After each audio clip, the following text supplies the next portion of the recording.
Viewing life from a hearse, it could be worse. Laugh, think, and cry with the country undertaker.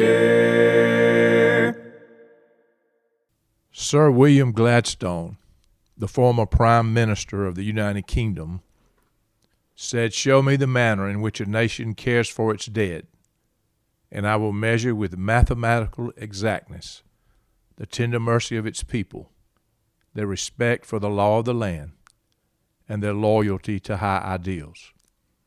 That quote was framed and hung in our funeral home in Reynolds, Georgia, as long as I can remember. Not only were those words framed and on the wall, but they were instilled in me by my father and grandfather. Those words guided me when I was called to go to the hospital, a nursing home, or to someone's home when a family called me in their time of need. Those words guided me in my careful and meticulous work in the preparation room. They guided me as I sat with a family to plan a funeral service. They guided me as I made sure all the details were carried out in a perfect manner. And they guided me when I followed up with the family afterwards. The manner in which a nation takes care of its dead is very important to me, and I believe it will be very important to my kids and grandkids one day. It is part of the fabric of our society. It is obvious that part of our fabric is in danger of being torn. More and more people are choosing not to honor the life of their loved one. More and more funeral homes are becoming disposal stations instead of a place to honor the dead and the families they leave behind. In other words, someone passes away, they call someone to cremate their loved one, they go back later to pick up the ashes or have them mailed to them, and in some cases, never even pick up the ashes. There are no people around to support the family, no way for the families to properly grieve. There's no memorialization and no place for the families to go afterwards to pay their respects or even for future generations to know a person ever existed. The world is changing. My guest today from Northern California is a friend and an experienced death care professional who has a passion like Gladstone and is on a mission to make sure that special fabric of our society stays intact. She recognizes, understands, and respects the fact that more and more people do not participate in any practice of religion, church life, or any community that would give them support when they need it the most. Her mission is to educate her target audience and anyone who will listen about death and dying and grieving, and to let them know there are many viable alternatives to a traditional funeral service for people who are going down the path of doing nothing when their loved one passes away. Her mission is about the manner in which a nation takes care of its dead and the tender mercies of its people and our loyalty to high ideals. My guest today is Karen Karnatz from Redding, California. For you that don't know, Redding is about, I think, 3 hours or so north of San Francisco, a couple hours north of Sacramento. Karen is another friend and another colleague that I met several years ago. Karen, I can't remember what year I met you. Yeah, I couldn't tell you when the year was either, but I know it was pretty close to when I moved to Redding. And Redding, I'll tell you, we're in California, but if there was a piece of the South in California, Redding's it, right? So Redding is. Yeah, I remember visiting with you and the big sundial that was in Redding. Yeah, that was incredible. That is what we are known for. The sundial bridge. It's what we've got to make a name for ourselves. But it's a great town to live in. I moved here from the Bay Area.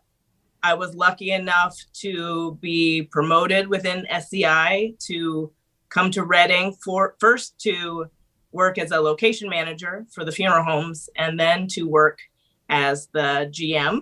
So what I remember is coming to a meeting, I think we were in Spokane, right? Yes, that's when I got to hear your stories for the first time. We didn't know what was going on. right? We're all in this U-shaped room, I think, in the hotel, and here comes you. So I would say, unlike any other leader within the company that we've had the pleasure of meeting. Well, I remember meeting all of you and, listening to all of you talk. I did say some stuff, as I usually do, but I remember listening to all of you and how impressed I was with several of you, actually. But I remember asking Mark later, tell me about Karen. Who is she? And I picked up on, wow, she's sharp. So later, and I don't know how long later it was, but Mark called me one day and wanted to create this new position in his group as a market leader out west. And he wanted to interview you to be in that position. And I immediately, my antenna went up. I said, yeah, I vote for that. So you have this conservative, gray-headed country undertaker coming into Redding, California. I'm sure you were wondering what the heck the company was doing, right? Well, actually, I'll tell you, I was grateful for you to be in a leadership position where I would be able to come in contact with you, because I have such a heart for the undertaker, right? The mortician. And I am one. Right. And despite our geography, I'm a death care worker. Like, that's what I am. And I appreciate working with other people. Not that I don't love all the other places and all the other people who've come from all these other different positions to widen to broaden our horizons, right, give us perspective. But, knowing and being able to work with morticians is... well, you had one. You had one. You had a gray-headed one for sure. That's what I'm just a little older, not a little older, but a lot older than you. But I've been doing this all my life. As you know, you heard me tell the story. I went on my first death call when I was 13. So my horizons were being expanded too. But I agree with you. Northern California is not much different than South Georgia. It's a pretty laid-back place is what my experience was. So tell me about your background. How in the world did you get in this business growing up in the Bay Area? I did want to say that if you look closely, you will see the gray coming in. So yeah. I'm not that far behind you, Bruce. I'm learning. I hear you.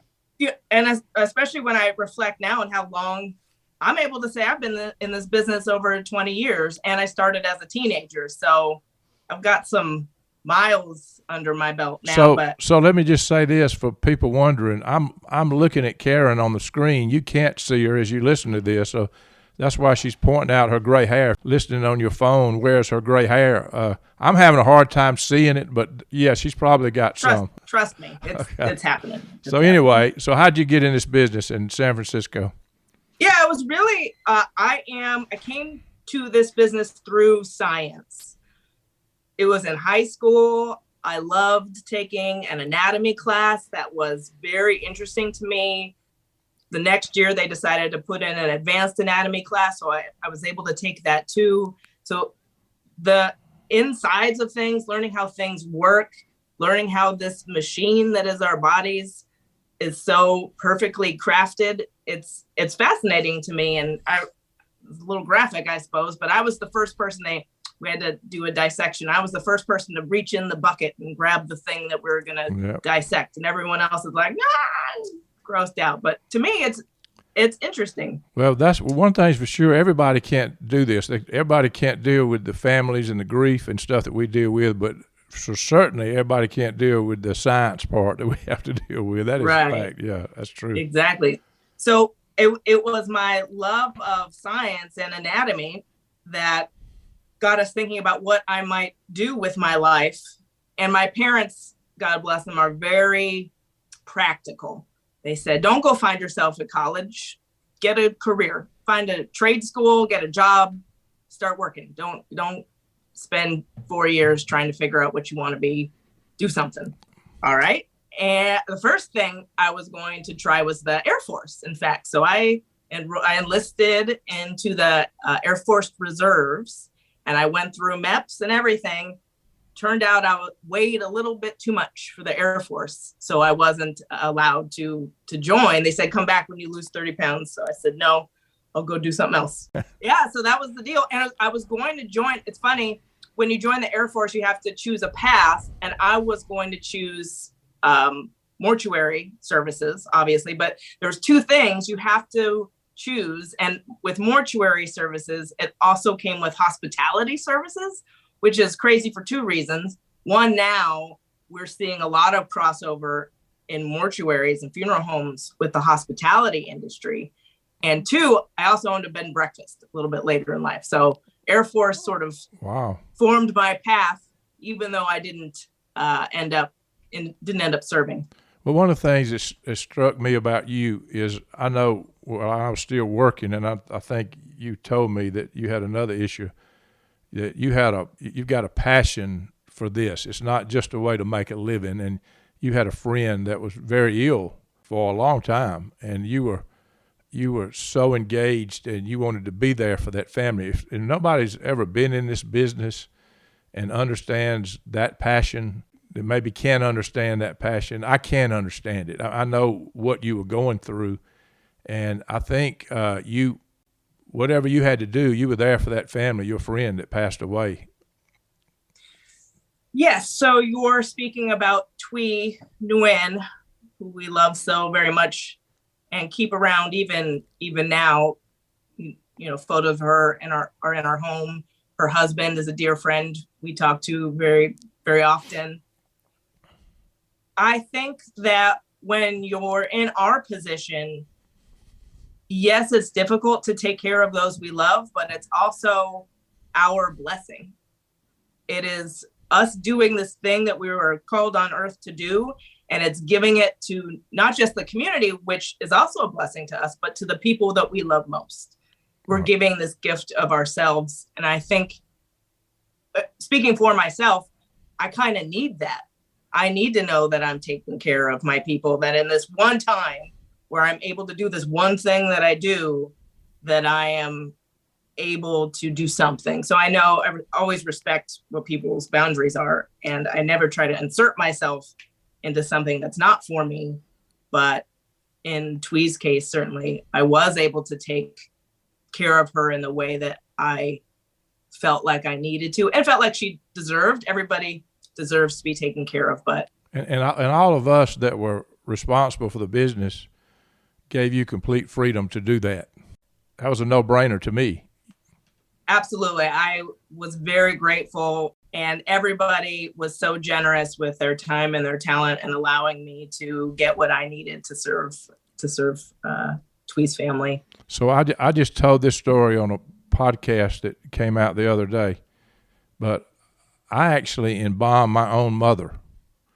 Wow. And she, just for the reasons you just said, that's what I was put on earth to do. And she asked, when she was dying, I was down the hall, but my siblings and other people in the room, she asked, is Bruce going to embalm me? When I came back, they told me she asked that. And so I did. And that's another story. You can listen to it. I talk about it with my siblings on a podcast that just was released not long ago. But I get it. I get the passion. I get that you want to be there for whoever, but you certainly want to be there for those people that mean a lot to you. And again, if you're not in this business, you probably can't understand it. But I certainly do. I had a similar experience. While my aunt was dying, she called me there in the hospital where she would pass and asked me to take care of her. And I took that seriously and did every single thing, including picking her up from the airport. She had to be shipped from another location. And that person at that funeral home, Sandra Walker, was so gracious to help me get my aunt back to California. And then I transferred her from the airport to the funeral home and got her ready for my cousins. And that was very tough. That was tough. I know Sandra too. Yep.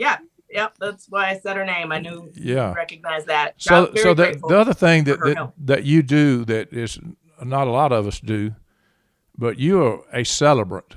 Talk about what a celebrant is a little bit and how that is different from a minister. Sometimes you have a minister with a celebrant, and sometimes it's just a celebrant, but kind of talk about how you got into that and what that is and a little bit of your experience of being a celebrant. Well, I don't blame people for not knowing what a celebrant is. I didn't know what a celebrant was either until I was invited to be one. A thing that I am very grateful for was being given the opportunity to attend a training with the Insight Institute back when SCI decided that they wanted to bring celebrants to our company. So I was one of the first classes to attend, and it's a mixture of storytelling training and public speaking training. They put you into very uncomfortable positions where you have to stand up in front of people and speak the words that you have written and the words that you've gotten a family to share with you. So there's a lot that goes into being a celebrant. And I came to being one fairly late in my mortuary career, right? So I've done other things much longer. But once I found being a celebrant, I knew that I had found my real calling. If there was one thing that I could do, if I could only choose one thing to do out of everything else that my position incorporates, it would be being a celebrant. What we hear as funeral directors, we go to funeral after funeral. Everybody else just goes to a funeral when somebody you love or knows very closely passes away, but we go to all of them whether we know them or not.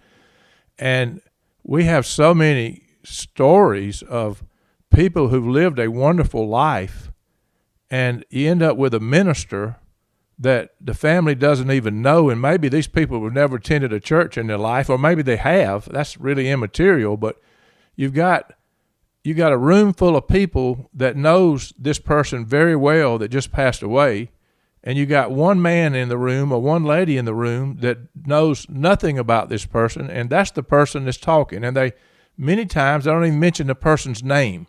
And people spend a lot of money for a funeral, and they walk away and say, I found no value in that. And part of what you do and your passion is to celebrate somebody's life and to do whatever you can to make people smile and remember the great memories they had, to, tell the stories, to make them think of the impact this person had on their life. That brings value to people. And so what you're doing is a very honorable thing, and I've seen it a long time. It just really gets under my craw when I go to a funeral and they never mention the person's name.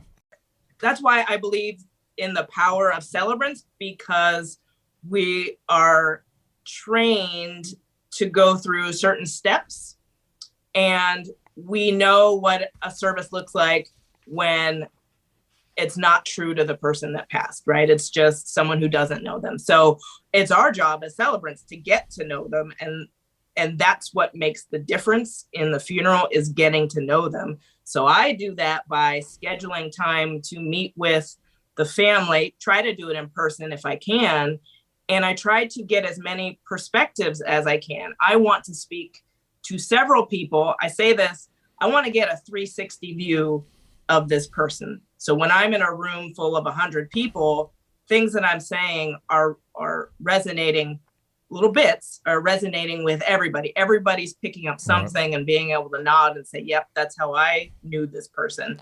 And if you speak to one person, you get their side, you get their reflections, you get their memories, but it doesn't speak to the group as a whole. So that's where the good service starts, is taking the time to listen to these stories. And then I encourage the family to give me a list of names and numbers of people who can't be present. Then I call them, and I'm spending time talking to them and letting them have the experience of storytelling. I believe that the process of sharing that person's life with me is just as, or almost as, healing as the funeral service itself. Yeah. I see the way people unload and feel this sense of relief and get some grieving going. In all fairness, some ministers do this very well. When my mother died, we were Methodist, and the Methodist minister came in our house, and we sat in my mother and daddy's bedroom, and he, with all of us gathered in there, And he did exactly what you're talking about and what I've done many times too. He started asking us questions, and we started laughing. We started crying. It was good for him to get the information, but it was really good for us to talk about all that. And then when that stuff came out, the little stuff that he talked about, I thought he was a genius. Wow. He heard that. And it connected so much with all of us. So the point is, there's plenty of ministers that do this well, and I'm not slamming ministers. In fact, I had one that did it very well when my mother and daddy died. Same one did both services. But you're offering something that a lot of people don't even know exists. And some people think, well, I'm go to church all the time, I need to have my minister. Well, you can. You can have a minister and a celebrant, and you can do both. I think celebrants are something you use or can be supplemental.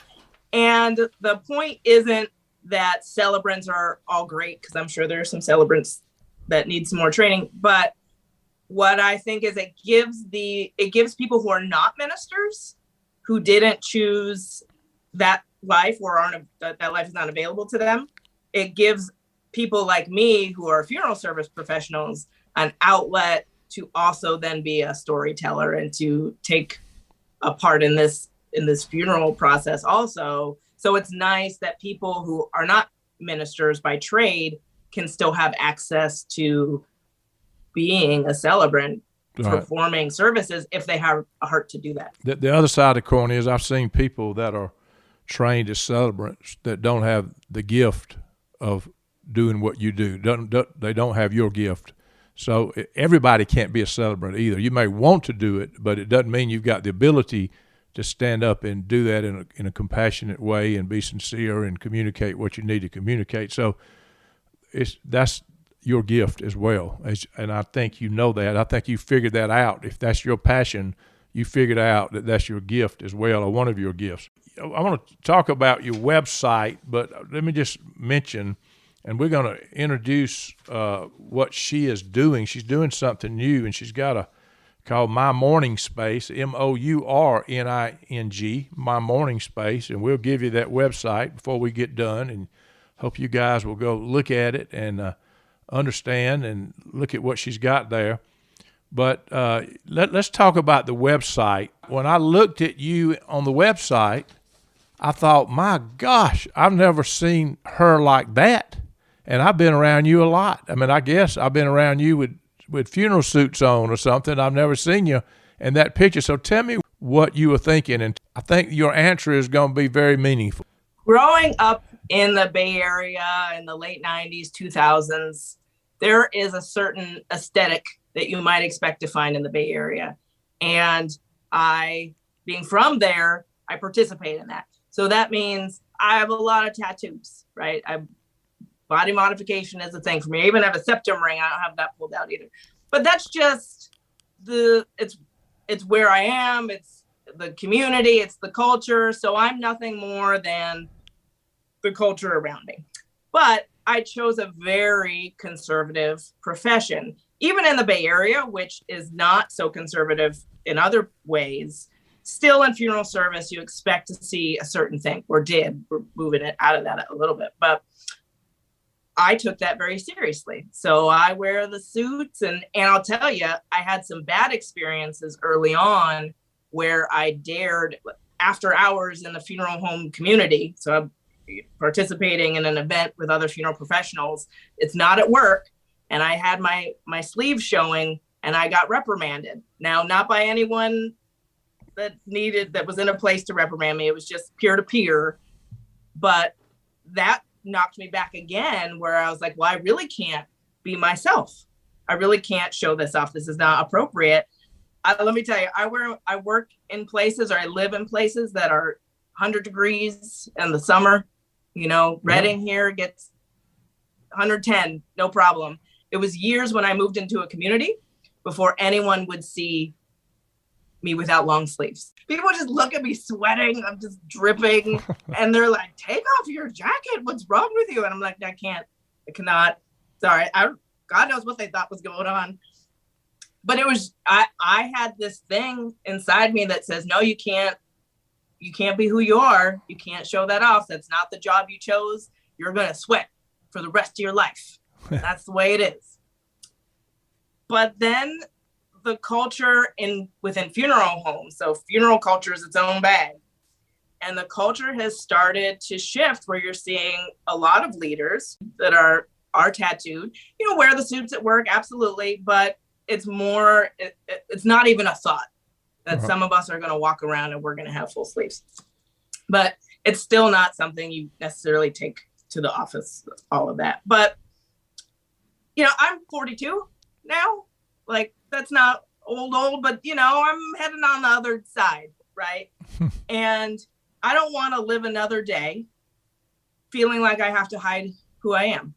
I don't want to have to do that. And I think there's a space for me. I feel like I've spent the first 20 something years of my professional career making a name for myself and showing people that I am a professional who cares about this job, who cares about people, who cares about doing it right, who has ethics, who can serve a family well.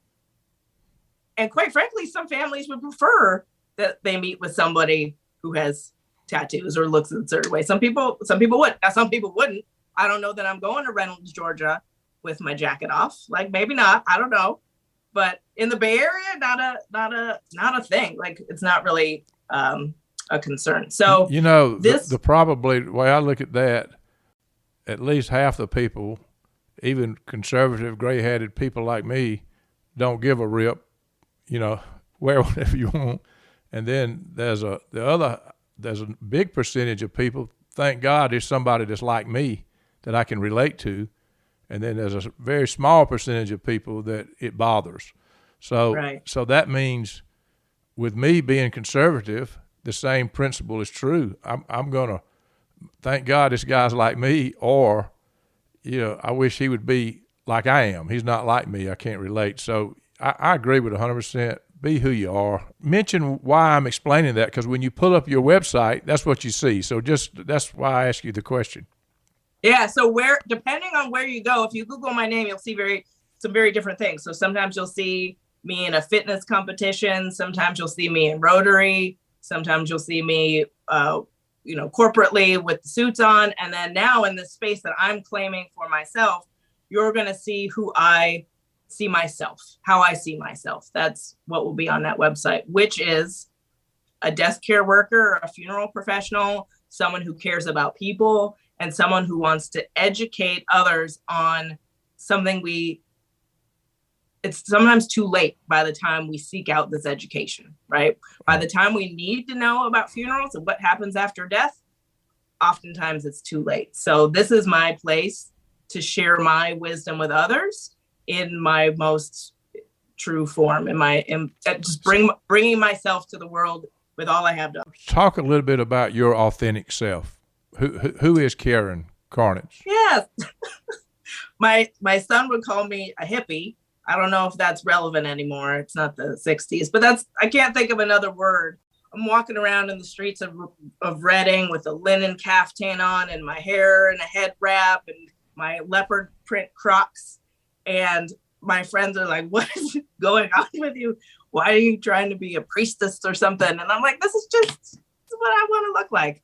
If anyone knows a show on Netflix, Grace and Frankie, I'm really like trying to get that Frankie vibe with the caftans and the big crystal jewelry and the gray hair, which is coming. And I have dreadlocks also. So they're going to be gray dreadlocks, and those are going to be awesome. But, that's what I look like, right? But that's not all of who I am.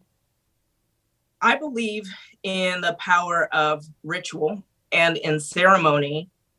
And I have come to my current beliefs in a meandering sort of way. I started off born and raised Catholic. I was a acolyte. I was a Eucharistic minister. So this is a fun fact about me. I've actually been working funerals since I was about 11 or 12, because I went to Catholic school and I'd be called out of class to go be an acolyte at funeral masses. And the funeral directors were so nice, they would give me $5. And I was like thrilled. So I got to work funerals as a young person, and a mass that ritualistic part of having a mass, I still appreciate that. I stopped being a practicing Catholic as a teenager, let's say, and I went through being agnostic and atheist and all of this stuff. I've really gone through a lot of things, but throughout that whole time, I always appreciated ritual and ceremony. And now when you see people who they qualify themselves as spiritual but not religious, right? So they don't have a church home to go to. They don't have necessarily a book of spiritual principles that they live by, but they're doing things that get them in contact with whatever they call God. So source or creator, or the universe, whatever word. So I am with those people, but I also find myself now having found a religious practice that resonates for me. And I'm glad to have found it. It took me many years to find the right one for me, and it works well for me. But having gone through so many phases and going on that seeking sort of journey, I can respect anyone where they're at for what they're trying to do.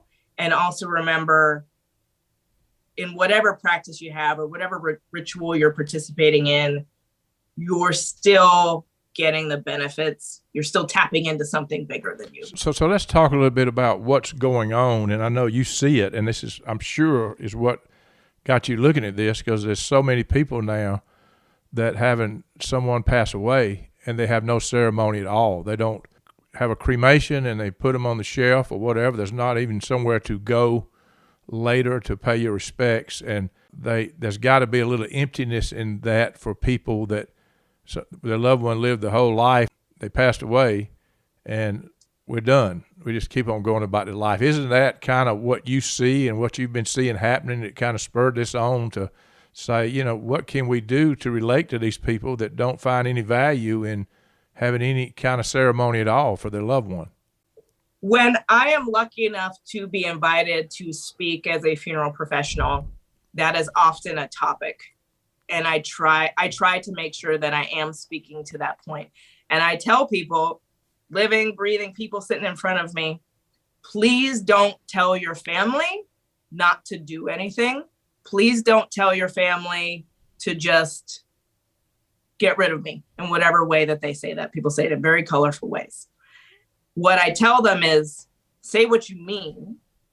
What you mean is, don't splurge. Don't stress yourself out. Don't go to a lot of trouble. Don't put yourself out for me. Definitely don't go into debt for me. That's what you mean.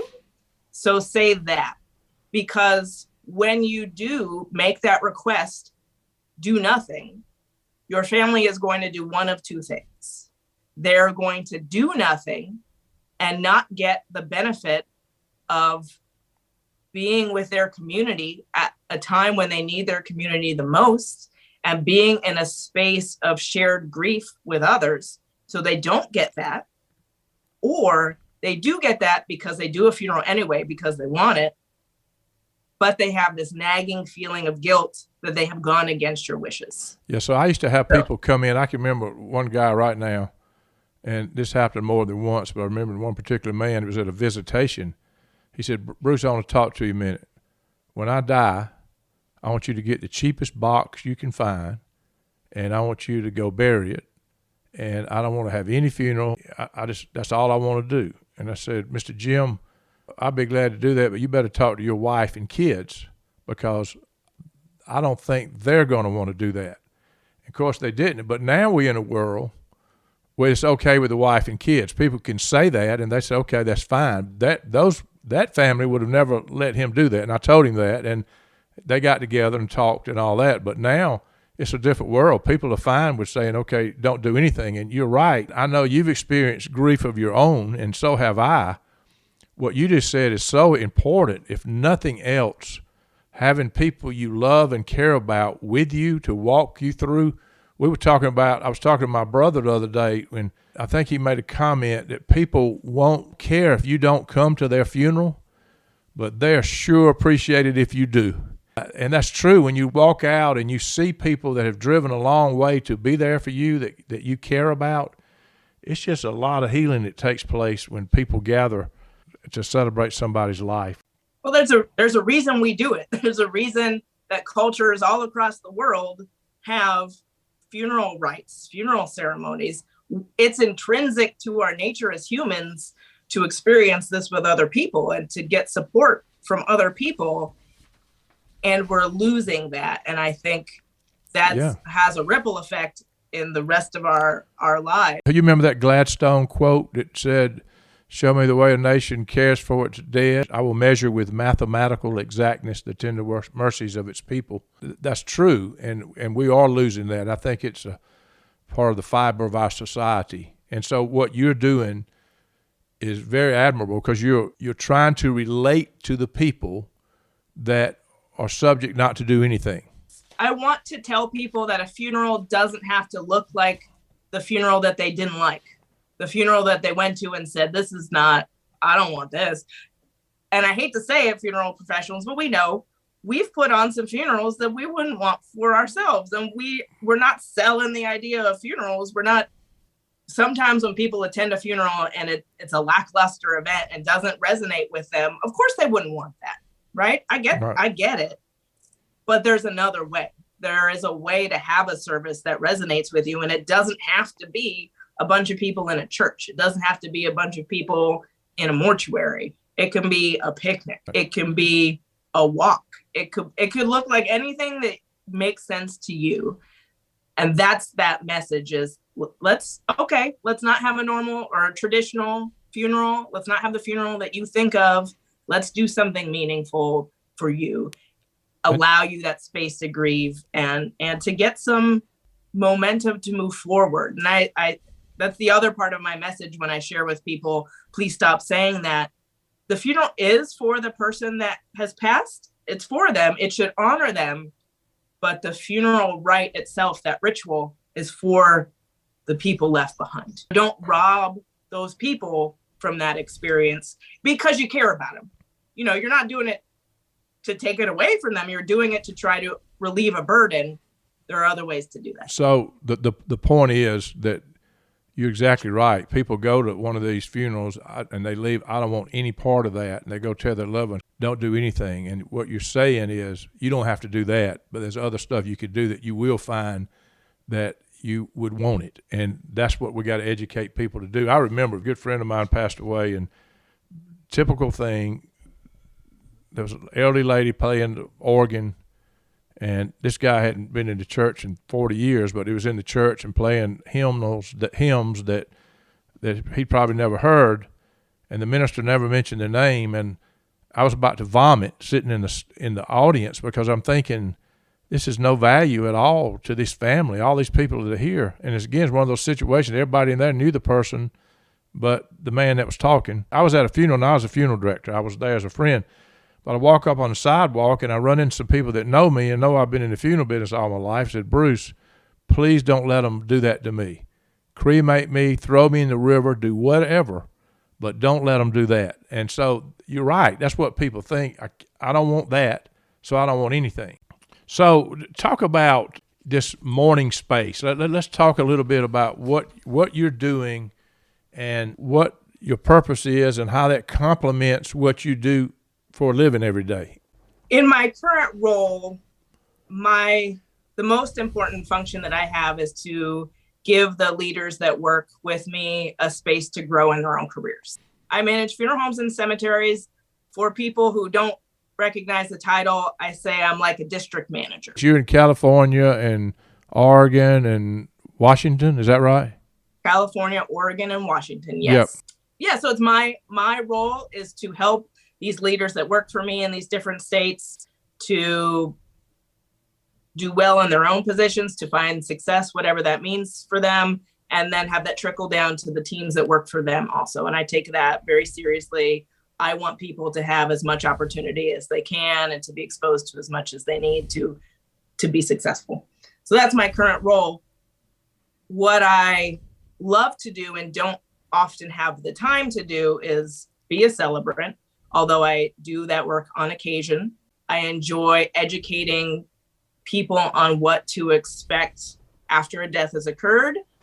I want people before they walk into a funeral home needing our services, to be educated in the process and to be educated on what they need to know to walk in confidently and with some preparation ahead of time, because it's the worst day of your life, the day you got to meet with a funeral home.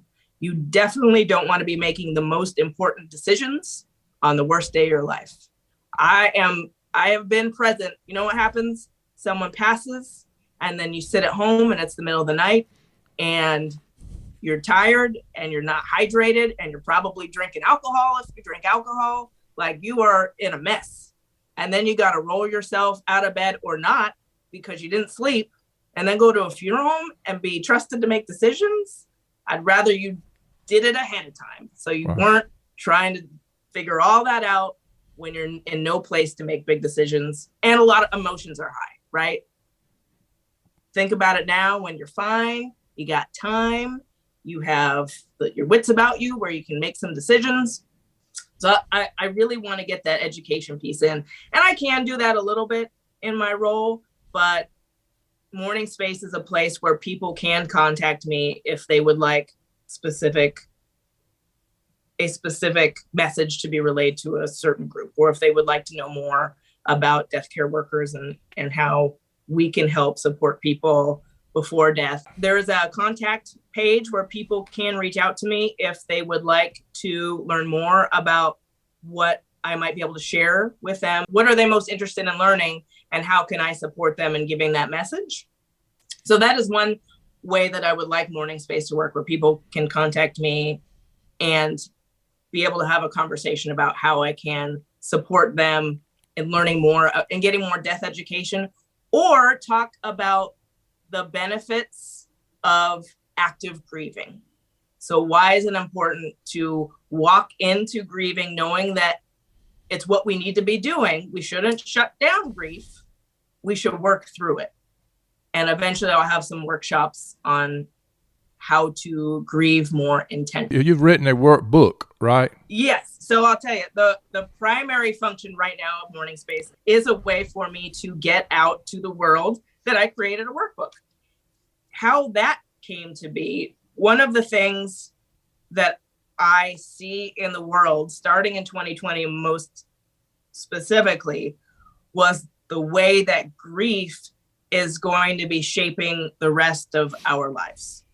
We lost so much in 2020, and a lot of that was people. We lost a lot of people from 2020 until now, but we also lost a way of living. We lost the way we thought the world might be for us. As a parent, this is not the world I thought my kid would grow up in.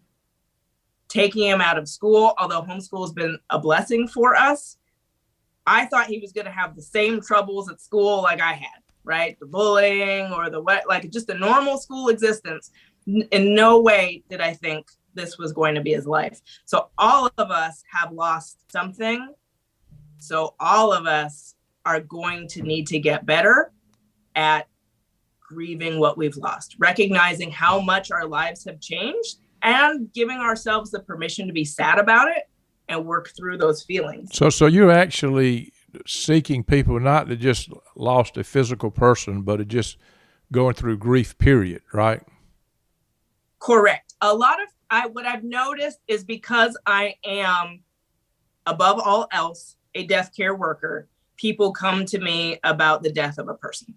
So I recognize really most of what I will have to offer is around the loss of a person. And there are plenty of others who are professionals in the grief space, and they should be given their due. I am not a medical provider, but I heard this term, a grief companion. A grief companion. You call it a doula, is that right? So first, I will say, with the grief support specialist program, I had to do a final project. There was a thing that you had to do. And I thought, well, let me figure out what kind of grief resource that I could create to bring to the funeral home, maybe bring to the company, that would directly affect the people that we serve. But what ended up happening was this accident. At the same time, I see a therapist, because I think everybody should see a therapist. Therapists are great. But we were talking about my issues with food. So I said earlier, right, I was too big to be in the Air Force. I've been a lifelong dieter. It's been a struggle. Now I am in a healthy space now. I'm doing the things that I need to do to be where I want to be, but it has been a challenge my whole life. And I was talking to my therapist about needing to change my behaviors around food. I get a bad, stressful phone call. While I'm on the phone, I'm like, where's the snacks to get me through this phone call? Right. And you don't even think it, it's just automatic. You just reach for it. And I was tired of that. And I'm tired of just eating mindlessly, let's say.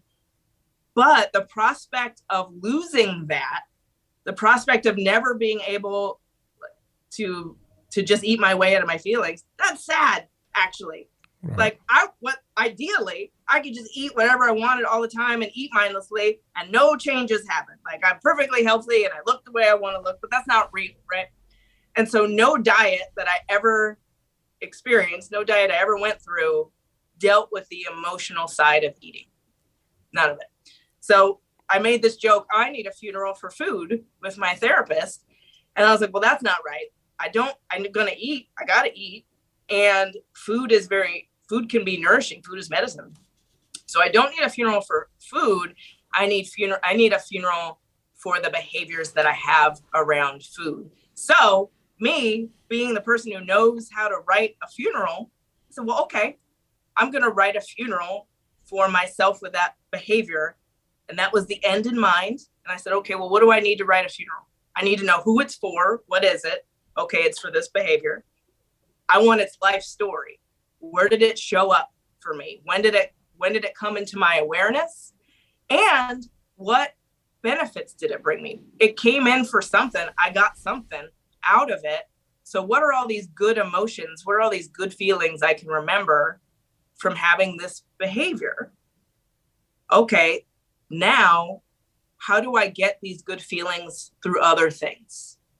That emotional, comfort that I need when I'm on a stressful phone call, can I get through water instead? Can I get that through a deep breath instead? Yes, I can. It's not as fun, but you can. So you give yourself these tools, and then using the workbook, you're given space to journal all your answers. And then I actually wrote a ceremony, and you take all your answers that you made for yourself, you came up with for yourself through the process of completing the workbook, and you plug it into the ceremony, and you hold the ceremony for yourself or with others. And it's called Fire Under the Night Sky, based upon artwork that my son drew of this. It was a vase, but it's this really pretty watercolor. And it was so special to me, I decided to name the book after him. But fire is a way fire is a cleanser, and fire is a way that you can destroy something that you need destroyed, right? So within the ceremony, I suggest that you burn a representation of whatever it is that's affecting you, whatever. So it's cigarettes. If it's cigarettes, you do a cigarette. For me, a grilled cheese sandwich correlates to a memory I have as a young person binge eating, really. Binge eating grilled cheese sandwiches. So I burned a grilled cheese sandwich. So whatever works for you. And then you write yourself a thank you note because you did all of this hard work. And I tell you, when I'm presenting people this work for, people are like, oh, I don't want to do that. I don't want to face all that. Right. So, right. It's not easy. So when you're done, you better, pat yourself on the back. And this is everything that we do in a funeral, right? This is collecting the story. This is working with yourself to really get out your feelings, hold a ceremony about them to let them go, and then thank yourself. And then at the end, there's a little part where you can write what you've learned, write bits about your ceremony and cut it out. So you can put it somewhere to remember, like a prayer card or I say in the book, there's grief in any loss. This thing doesn't have to be good for you to miss it. And I think we forget that. A loss is a loss. You grieve a loss. If it's good or bad, you don't know the difference. You know that you've lost something. So how do they get this book? mourningspace.com, MOURNING space.com. It may be helpful whether you lost a loved one or you're going through another kind of grief that she just explained. So very cool. So you've also written did you write a children's book or a children's story? Or tell me a little bit about that. The intent is for it to be middle grade, so maybe 8 to 12-year-olds. If you are in the position of having to explain to them that someone passed and what happens next, I wrote it from the perspective of my son. I wrote it as if someone that we knew in our family, someone had passed, and I had to explain to my son, who was 8 at the time, what happened and what happens next. So it touches on the practicalities of it, of a van coming to the house, and transporting the person from the home to somewhere else, and what a funeral service might look like, and why we have those, and why it's okay to be sad, why we are sad, and we're just going to be sad together. And that's why I liked you, Bruce. I'm going to go back to that real quick. I loved that you were a mortician. I love that you were a storyteller, and I love that you were an author. And so you were all of these things that I want to be someday. And now you're a podcast host, and I want to be that too. So you're my inspiration, Bruce. Well, I tell you, I'm having a blast. I'm also documenting a lot of stuff for my kids and grandkids one day of the people that I have, some people I've met, some people that influenced my life. That's really the motive of what I'm doing. Give me a little summary. What are your final thoughts on what you're doing and what message you want to get out? There is, if you look on Instagram, if you're a social media type person, you'll see this hashtag of death positive. And it's a hashtag that many young people are using because they are interested in death and dying. And a lot of those people used to come into the funeral industry, and now a lot of them are becoming end-of-life doula. I have always been hashtag death positive, right? And now there is a movement that is growing of other people who are wanting to bring this message into the social media world and out into the world at large. So Mourning Space is a place for me to put out my thoughts, put out educational tools to help other people, speak to people who don't necessarily fit in the traditional mold. What I do appreciate that I am able to speak to a wide audience, but Mourning Space will be a place where I can capture the attention of people like myself who are less religious, more spiritual, who maybe don't prefer the classic idea of a funeral, but do appreciate ceremony and let you know you're not alone. There's a lot of us, and there's a way to do it. And there's a way to do death and dying better. I accept that death is a part of life, and I am integrating it into my life into some way. I'm not going to be scared of it. I am going to face it, and I'm going to participate in the process, whether it's for me or for a family member or for someone I care about. I'm going to be open to the conversation. The reality is most people don't want to talk about it at all. And us in this industry have to talk about it all the time. Reality is, if anything is going to happen, death is one of them.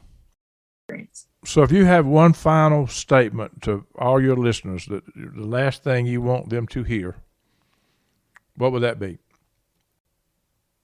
If it makes sense for you, and if the things that I am saying resonate with you, I would love to be the person that gives you a sense of peacefulness at this process. Not that it's not difficult, not that it's not sad, but ultimately the way that we live and the way that we incorporate death into our lives and integrate it makes our lives better.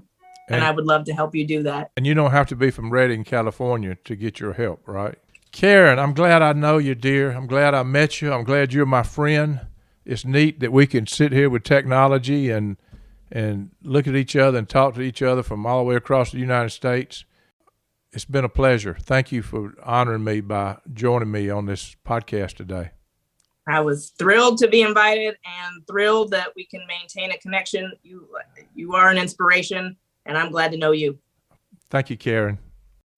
Viewing life from a hearse, it could be worse. Laugh, think, and cry with the country undertaker.